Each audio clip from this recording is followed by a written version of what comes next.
सम्बन्धित हुनुहुन्छ देउरालीको पाठो ल्याउने उहाँले देउरालीको पाठो ल्याइदिनु हुन हार्दिक अनुरोध गर्दछौँ।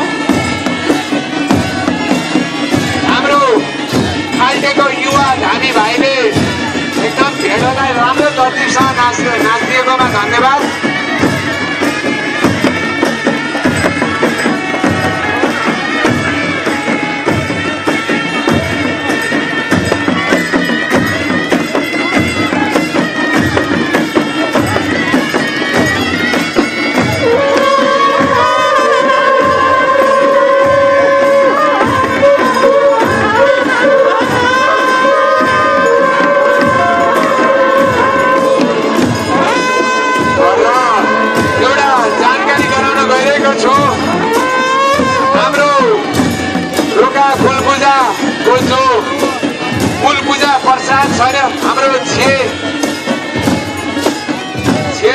ठाउँको हाम्रो दाजुभाइहरू हुनुहुन्छ, मधेसबाट आउनुभएको दाजुभाइहरू, अरू 75 जिल्लाबाटै आउनुभएका दाजुभाइहरू जो रोका हुनुहुन्छ, हाम्रो फुल पूजाको जो प्रसाद छ घरको एकजना भान्साको हाम्रो फुल पूजा मन्दिरको भान्सामा गइदिनु हुन हार्दिक अनुरोध गर्दछौँ।